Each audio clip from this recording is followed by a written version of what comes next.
السلام علیکم ورحمۃ اللہ وبرکاتہ۔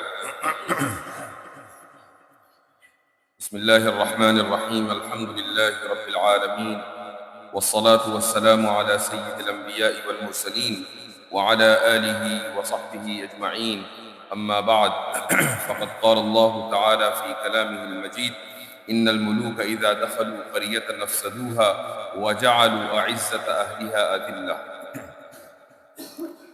حضرات علماء کرام، اساتذہ اعظام اور طلبہ عزیز، یہ اس سفر کی ایک بہت ہی سعادت مند ساعت ہے کہ میں آپ حضرات کے درمیان ہوں اور اس علاقے میں ہوں، اس خطے میں ہوں جہاں گزشتہ 400 سال سے اولیاء اللہ اور صالحین کا آنا جانا لگا رہا ہے، اس لیے کہ یہ خود خطہ صالحین ہے، اور یہ وہ جگہ ہے کہ جہاں اگر کوئی اجتماع ہو اور اس کی آخری کسی لائن میں صف میں جگہ مل جائے تو خود یہ کسی سعادت سے کم نہیں ہے، اور آپ نے یہ ذرہ نوازی کی کہ مجھے یہاں بٹھا دیا۔ ارادہ یہ تھا کہ یہاں پر ملاقات کر کے آگے کا سفر کیا جائے گا۔ میں اس وقت دیوبند کے راستے میں ہوں، اور آپ کو معلوم ہے کہ سردی کے ایام میں سفر کا وقت بڑا مختصر ہو جاتا ہے، تو ارادہ یہ تھا کہ 10-12 منٹ آپ سے گفتگو کریں گے اور اس کے بعد انشاءاللہ اجازت دیں گے۔ ویسے ارادہ ابھی بھی یہی ہے، تو تھا کا مطلب یہ نہیں ہے کہ اب ارادہ بدل گیا، ارادہ ابھی بھی یہی ہے۔ تو کچھ باتیں آپ حضرات کے ساتھ آپ کے گوش گزار کرا کے انشاءاللہ اجازت دیں گے۔ یہ جو آیت میں نے آپ کے سامنے پڑھی ہے، اس آیت میں اللہ تعالیٰ یہ فرماتا ہے کہ بادشاہ جب کسی بستی میں داخل ہوتے ہیں تو وہاں کے معزز لوگوں کو ذلیل بنا دیتے ہیں۔ اس آیت کا مقصد یہ ہے کہ غالب تہذیب مغلوب تہذیب کے معیارات کو بدل دیتی ہے۔ ایک زمانہ تھا، کوئی بہت قدیم دور کی بات نہیں ہے، آج سے 30-40 سال پہلے نہ صرف یہ کہ گاؤں میں بلکہ قصبات میں اور شہروں میں برقعوں میں گھونگھٹ نکالی خواتین، مسلمانوں میں برقع اور غیر مسلموں میں گھونگھٹ، یہ بہت عام بات تھی اور اس کا رواج تھا، اس کو برا نہیں سمجھا جاتا۔ لیکن پھر ایک تہذیب غالب آئی جس کو ہم مغربی تہذیب کہتے ہیں، اور اس نے مشرقی ممالک کے ان معیارات کو بدل دیا۔ مسلمانوں میں خواتین میں برقعے میں کا چلن کم ہو گیا، شہروں کے اندر تقریباً ناپید ہو گیا، اور اسی طریقے سے غیر مسلموں کے یہاں بھی جو گھونگھٹ نکالنے کا رواج تھا اس کو مایوس سمجھا جانے لگا، آؤٹ ڈیٹڈ سمجھا جانے لگا، اور یہ سمجھا جانے لگا کہ یہ ترقی کی راہ میں رکاوٹ ہے۔ تو ہم خود اپنی آنکھوں سے اس چیز کو دیکھ رہے ہیں کہ ایک تہذیب جب غالب آتی ہے، مغلوب تہذیب کے جو رواج ہیں، کلچر ہیں، اور اسی طریقے سے جو ان کی روایتیں ہیں، وہ سب کی سب بدل جاتی ہیں اور معیوب مانی جاتی ہیں۔ مغربی تہذیب کا اس وقت دور دورہ ہے، پوری دنیا مغربی تہذیب کے شکنجے میں ہے، اور مغربی تہذیب کا مطلب یہ نہیں ہے کہ اگر آپ کسی اسلامی ملک میں ہیں، مثلا آپ مکہ میں رہتے ہیں، آپ مدینہ میں رہتے ہیں، تو آپ اس سے محفوظ رہیں گے، یہ کوئی ضروری نہیں ہے۔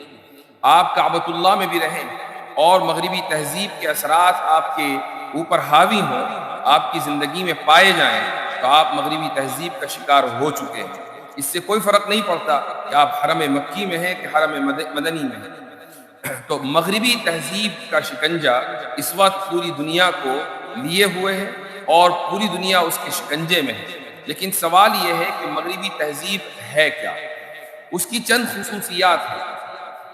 پہلی اس کی خصوصیت ہے یونانی تہذیب سے اس کا اثر، اس کی اثر انگیزی، یعنی مغربی تہذیب یونانی تہذیب سے متاثر ہے۔ آپ دیکھیں گے کہ اگر مثلا ترکی جائیں یا یورپ میں کہیں چلے جائیں تو ایک خاص قسم کا کلچر ہے، آرکیٹیکچر ہے، خاص قسم کی عمارتیں بنتی ہیں۔ یہ تو خود اس علاقے کے اندر ہوا، لیکن اسکولوں کے ذریعے، کالجوں کے ذریعے جو نظام تعلیم پوری دنیا میں رائج ہوا ہے، یہ دراصل اس فکر کا امتداد ہے کہ جو یونانی زمانے سے، یونانی دور سے چلی ہے۔ مثلاً یونانی تہذیب میں یہ مسئلہ اٹھا کہ ہم کسی بھی چیز کو اگر جانتے ہیں تو کیسے جانتے ہیں؟ آیا صرف حواس کے ذریعے جانتے ہیں یا عقل کے ذریعے بھی جان سکتے ہیں؟ اور اس زمانے میں دو مکتب فکر ہوئے۔ ایک مکتب فکر کو لیڈ کر رہا تھا ایک مشہور فلاسفر جس کا نام ہے افلاطون۔ اس نے یہ کہا کہ ہم حواس کے ذریعے چیزوں کو نہیں جانتے ہیں بلکہ عقل کے ذریعے جانتے ہیں، حواس عقل کے خادم ہیں۔ دوسری طرف دیگر فلاسفرز تھے، انہوں نے یہ کہا کہ نہیں، ہم عقل کے ذریعے نہیں، صرف حواس کے ذریعے چیزوں کو جانتے ہیں۔ جو بھی چیز ہم سمجھتے ہیں، جانتے ہیں، لرن کرتے ہیں، علم حاصل کرتے ہیں، وہ صرف اس لیے کہ ہم اس چیز کو دیکھ رہے ہیں، اس کو ہاتھ لگا رہے ہیں، اس کو محسوس کر رہے ہیں، اس کو سونگھ رہے ہیں، اس کو سن رہے ہیں۔ تو یہ جو حواس سے خمسہ ہیں یہی اسباب علم ہے، اور اس کے علاوہ کوئی دوسری چیز سبب علم نہیں ہے۔ یہ جو بحث ہوئی ہے یہ آج سے 2-2.5 ہزار سال پہلے ہوئی ہے، لیکن یہ بحث رکی نہیں، چلتی رہی یہاں تک کہ اسلامی دور آیا، وہاں پر یہ بحث چلی یہاں تک کہ جدید دور آیا، اور جدید دور میں جدید نظام تعلیم پوری دنیا میں رائج ہوا 1835 کے بعد۔ خصوصاً اس ملک میں لارڈ میکالے نے نیا جو تعلیمی نظام پیش کیا اور قدیم نظام کو فرسودہ قرار دیا گیا، تو اس نظام کی بنیاد اسی چیز کے اوپر تھی کہ ہم جو کچھ بھی حاصل کرتے ہیں، جو کچھ بھی علم ہمیں حاصل ہے، وہ صرف اور صرف حواس کے ذریعے ہے، عقل کے ذریعے ہم کوئی علم حاصل نہیں کر سکتے۔ اس کا نتیجہ کیا نکلا؟ اس کا نتیجہ یہ نکلا کہ لوگ دین سے دور ہونے لگے۔ صرف اسلام کی بات نہیں ہے بلکہ جو دیگر مذاہب ہیں ان سے دور ہونے لگے۔ ان مذاہب کے ماننے والوں نے اپنے مذاہب کو چھوڑ دیا، کیونکہ ہر مذہب کی بنیاد اس بات پر ہے کہ جو اوپر والا ہے، ایشور ہے، خدا ہے، جس کو گاڈ کہا جاتا ہے، جو سپریم بینگ ہے، جو اعلیٰ ترین ہستی ہے، اعلیٰ ترین ذات ہے، وہ نظر نہیں آتی، وہ نظر نہیں آئے گی اس دنیاوی زندگی میں۔ ہر مذہب کی یہ مشترکہ بنیاد ہے، اور جب ایک طالب علم کو اسکول کے نظام میں ابتدا سے لے کر اس وقت تک جب تک وہ کالج سے فارغ نہیں ہوتا یہ بتا دیا گیا کہ نہیں، علم حاصل کرنے کا ذریعہ صرف عقل نہیں ہے، علم حاصل کرنے کا اصل ذریعہ حواس ہے، کہ تم اس وقت تک کسی چیز پر یقین نہ کرو جب تک تم کسی چیز کو دیکھ نہ لو، تو اس کا نتیجہ کیا نکلے گا؟ اس کا نتیجہ یہ نکلے گا کہ لوگ خدا کے منکر ہوں گے، لوگ روح کا انکار کریں گے، لوگ مادے کے اوپر ایمان لائیں گے، لوگ جنت اور جہنم کے منکر بن جائیں گے، لوگ فرشتوں کا اور جنوں کا انکار کریں گے، کیونکہ ان میں سے کوئی بھی چیز نظر نہیں آتی۔ یہ جو مشہور ڈیبیٹ ہوئی ہے اور جس کا پوری دنیا میں اس وقت چرچا ہے، اس میں آپ نے اگر، اور یقیناً آپ نے دیکھی ہوگی، مجھے ابھی تک کوئی ایسا شخص نہیں ملا کہ جس نے ڈیبیٹ نہیں دیکھی ماشاءاللہ، تو آپ نے اس میں دیکھا ہوگا کہ فریق مخالف نے ایک دلیل دی۔ دلیل کیا؟ ایک ویسے ہی بات کہی، اس نے کہا کہ بلیف اور فیتھ کے درمیان فرق ہے۔ یہ بلیف اور فیتھ کے درمیان کیا فرق ہے؟ فرق یہ ہے کہ فیتھ آپ بس آنکھ بند کر کے کسی چیز کو مان لیتے ہیں، لیکن بلیف کا مطلب یہ ہے کہ آپ کے پاس دلیل ہو، آپ نے اس چیز کو دیکھا ہو، اور اس دیکھنے کی بنیاد پر، جس کو امپیریکل ایویڈنس کہتے ہیں، یعنی مشاہداتی دلیل، مشاہداتی حجت، تو امپیریکل ایویڈنس کی بنیاد پر آپ یہ طے کریں گے کہ اس چیز کو ماننا ہے یا نہیں ماننا ہے۔ ماننا ہے تو اس کو بلیف کہا جاتا ہے۔ مذاہب فیتھ کی دعوت دیتے ہیں، بلیف کی دعوت نہیں دیتے ہیں۔ یہ بات فریق مخالف نے کہی۔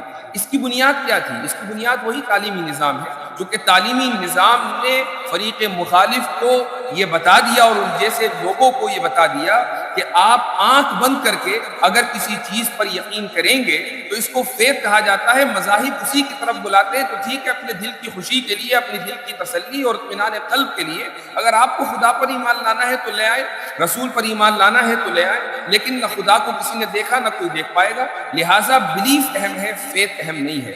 یہ وہ چیز ہے جو اسکول کے نظام میں، تعلیمی نظام کے اندر بچوں کو پڑھائی جاتی ہے، بتائی جاتی ہے۔ مغربی تہذیب کا یہ اثر تقریباً دنیا کی ہر جگہ پر ہے۔ ایسا نہیں ہے کہ آپ کسی خاص جگہ پر ہیں تو محفوظ ہیں، صرف ایک جگہ ہے جہاں مغربی تہذیب چاہتی ہے کہ حملہ کرے، چاہتی ہے کہ پہنچے، لیکن پہنچ نہیں پاتی، اور وہ جگہ ہے مدرسہ۔ وہ چاہے دنیا کے کسی بھی کونے میں ہو، اگر وہ مدرسہ روایت کے اوپر ہے، یعنی اکابر نے جو طرز اختیار کیا تھا، جو روایت کا تسلسل ہمارے یہاں رہا ہے، اگر مدرسہ ان روایات کے اوپر قائم ہے تو مغربی تہذیب ان مدارس کی چار دیواری تک پہنچ نہیں پائی ہے۔ آج بھی جب ہم قرآن پڑھتے ہیں، حدیث پڑھتے ہیں اور فقہ پڑھتے ہیں، اصول فقہ پڑھتے ہیں، تو ہمارے ذہن میں یہ نہیں ہوتا کہ نہیں ہم جب تک خدا کو نہ دیکھیں اس وقت تک خدا پر یقین نہیں لائیں گے، العیاذ باللہ۔ خدا پر ہم یقین لاتے ہیں، اور خدا پر یقین لانے کے لیے دلائل اور حجج ہمارے سامنے ہوتی ہیں۔ یہ حقیقت ہے کہ بے دلیل خدا کو ماننا یہ بہت اہم کام ہے، لیکن اگر ہمیں دلیل مل جائے اور حجت ہمارے سامنے آ جائے تو ہمارا ایمان مضبوط ہو جاتا ہے۔ تو یہ جو دلائل ہیں، یہ کون سے دلائل ہیں؟ یہ حسی دلائل نہیں ہے، یہ عقلی دلائل ہے۔ اس ڈیبیٹ کے اندر یہی کہا گیا تھا کہ خدا کی موضوع کے اوپر جب ڈیبیٹ ہوگی تو اس میں سائنسی دلیل نہیں چلے گی۔ کیوں نہیں چلے گی؟ کیونکہ سائنس کی بنیاد ہے مشاہدے کے اوپر، اور خدا کو دیکھا نہیں جاتا۔ اس میں وحی کے اوپر مبنی دلیل نہیں چلے گی، کیونکہ وحی کو ہم مانتے ہیں، آپ نہیں مانتے۔ تو لے دے کر ایک ہی سرکل رہ گیا، اور وہ ہے عقل، کہ عقل کی بنیاد پر جو دلائل ہوں گے انہی دلائل کو قبول کیا جائے گا، اور اس کے علاوہ کوئی دوسری دلیل نہیں ہوگی۔ پھر عقلی دلائل میں بھی بہت سے دلائل ہیں، بس ایک ہی دلیل تھی جس کو ساری دنیا نے رٹ لیا، اور وہ ہے آرگومنٹ آف کنٹینجنسی۔ تو جس کو سامنے والا سمجھ نہیں پایا کہ بھئی یہ کنٹینجنسی کیا ہے، لیکن آرگومنٹ آف کنٹینجنسی کے علاوہ مفتی صاحب کے پاس کلام کاسمولوجیکل آرگومنٹ تھا، اس کے بعد آنٹولوجیکل آرگومنٹ تھا۔ یہ تین دلائل ان کے پاس موجود تھے، لکھے ہوئے تھے کہ بھئی ڈیبیٹ آگے بڑھے گی تو ان کو پیش کیا جائے گا۔ وہ پہلی دلیل نہیں سمجھا تو ڈیبیٹ آگے کہاں سے بڑھتی؟ تو حقیقت یہ ہے کہ مغربی تہذیب سے اس وقت پوری دنیا جوجھ رہی ہے، اور اگر کوئی ادارہ یا سمجھ لیں کہ کوئی طبقہ محفوظ ہے تو وہ مدارس کا طبقہ ہے۔ مدارس میں پڑھانے والے اساتذہ ہیں اور مدارس میں پڑھنے والے طلبہ ہیں، لیکن جب یہی طلبہ ان مدارس سے نکل کر عملی زندگی میں قدم رکھتے ہیں اور خصوصاً یونیورسٹیوں کا رخ کرتے ہیں، تو یہاں پر بعض مرتبہ، ہمیشہ نہیں، بعض مرتبہ ایسا ہوتا ہے کہ ان کے سوچنے کا رخ بدل جاتا ہے اور ان کی فکر بدل جاتی ہے، اور وہ وہاں کے ماحول سے متاثر ہو جاتے ہیں، اور وہاں جو فلسفہ پیش کیا جاتا ہے وہ اس کو حقیقی فلسفہ سمجھنے لگتے ہیں، اور یوں آہستہ آہستہ ان کی طرز زندگی میں تبدیلی آتی ہے، اور پھر آخر کار ان کی فکر بدل جاتی ہے۔ وہ بعض مرتبہ لبرل بن جاتے ہیں، فیمنسٹ بن جاتے ہیں، پروگریسو بن جاتے ہیں، وغیرہ وغیرہ۔ تو یہ ضروری ہے کہ جب تک آپ مدرسے میں ہیں تب تک تو محفوظ ہیں ہی، لیکن اس کی حفاظت اس وقت بھی کرنی ہے جب آپ ایک مخالف ماحول میں جائیں۔ اگر آپ کو یونیورسٹی میں جانا ہے تو وہاں جا کر بھی آپ اسی فکر کی آپ یاری کریں کہ جس فکر کو آپ نے اپنے اساتذہ سے یہاں سیکھا ہے، اور یہاں اس فکر کو آپ لے رہے ہیں۔ ایک روایت، ایک حدیث آپ کے سامنے پیش کر دوں، اور یہ بھی ہمارے دور سے متعلق ہے۔ رسول اکرم صلی اللہ علیہ وسلم کا ارشاد ہے کہ سیأتی علی الناس سنوات خداعات، کہ ایک زمانہ ایسا آئے گا کہ وہ دور ایسا ہوگا کہ جس میں ہر طرف دھوکہ ہی دھوکہ ہوگا، سنوات خداعات، ہر طرف دھوکہ، یہ نہیں پتا چلے گا کہ سچ کیا ہے اور جھوٹ کیا ہے، اور ہم اس دور میں جی رہے ہیں۔ یہ فیک نیوز کا دور ہے۔ سوشل میڈیا پہ آپ ایک چیز چلا دیں اور وہ اتنی دور تک جاتی ہے کہ آپ کو اندازہ نہیں ہوتا، اور اس چیز کو ہم کنٹرول نہیں کر سکتے۔ آپ جھوٹ چلا دیں تو جھوٹ چلے گا، سچ چلا دیں تو سچ چلے گا۔ تو سیأتی علی الناس سنوات خداعات یصدق فیہا الکاذب ویکذب فیہا الصادق، کہ جس میں سچے کو جھوٹا سمجھا جائے گا اور جھوٹے کو سچا سمجھا جائے گا۔ وَيُؤْمَنُ فِيهَا الْخَائِنُ وَيُخَوَّنُ فِيهَا الْمُؤْتَمِنُ، کہ ایک ایماندار کو خائن سمجھا جائے گا اور خائن کو ایماندار سمجھا جائے گا۔ اور آپ نے اس کے بعد فرمایا وَيَنْطِقُ فِيهَا الرُّوَيْبِضَةُ، کہ رویبضہ اس دور میں رویبضہ کلام کرے گا۔ تو صحابہ نے کہا کہ یا رسول اللہ ومر رویبضہ، کہ رویبضہ کیا چیز ہے؟ تو آپ علیہ الصلوۃ والسلام نے ارشاد فرمایا کہ الرجل التافہ یتکلم فی امر العامہ، کہ ایک گھٹیا قسم کا انسان کہ جو پبلک افیئرز میں، امر العامہ یعنی عوام کے مسائل کے اوپر اپنی رائے دے گا، پبلک افیئرز میں اپنی رائے دے گا، ایسا شخص رویبضہ کہا جاتا ہے۔ اس وقت اس زمانے میں رویبضہ کا بول بالا ہوگا، وہی بات کر رہا ہوگا۔ ہم اس دور کو اپنی آنکھوں سے دیکھ رہے ہیں، اس کا تجربہ کر رہے ہیں، معیارات بدل چکے ہیں اس تہذیب کے غلبے کی وجہ سے۔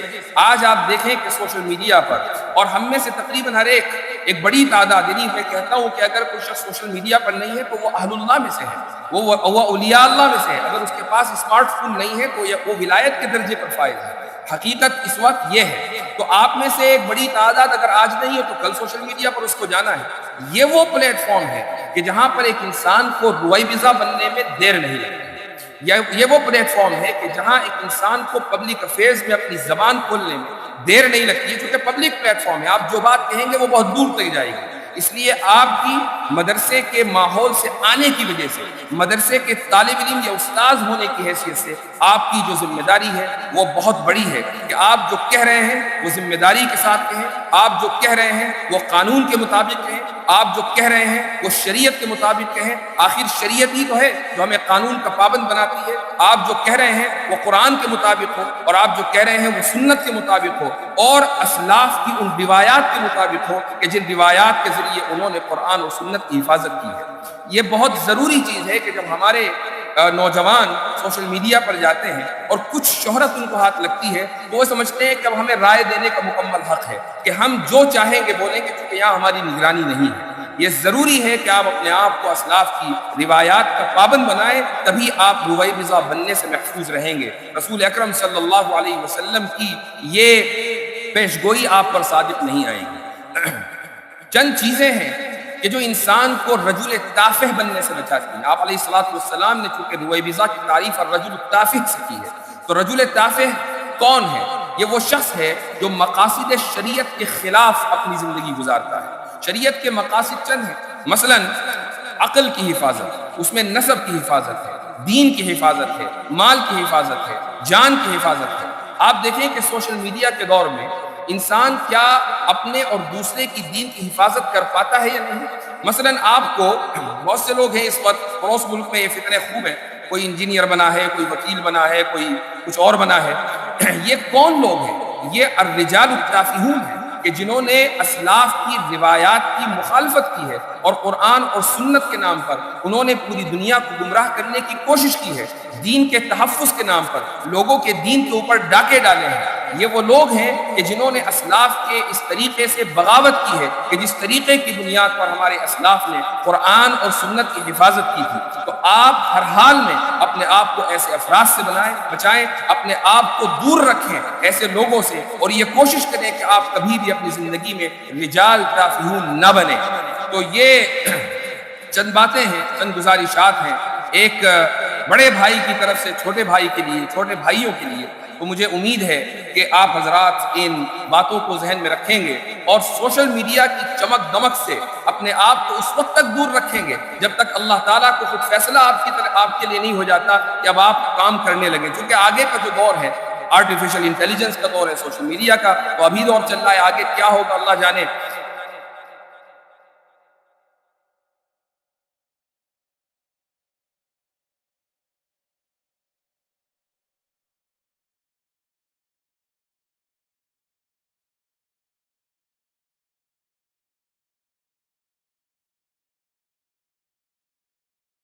کہ جس کے پیچھے بیکنگ ہو، یعنی جس کے پیچھے اس کے بڑے ہوں، اس کی غلطی کو سدھارنے کے لیے، غلطی تو کرے گا لیکن سدھارنے والے اگر موجود ہو تو ایسے شخص کی بات ہے جس نے اپنے بڑوں کو بڑا نہ بنایا ہو، ایسا شخص اس بات کو تسلیم نہیں ہے کہ آپ اس کی بات مانیں اور اس کی اتباع کریں۔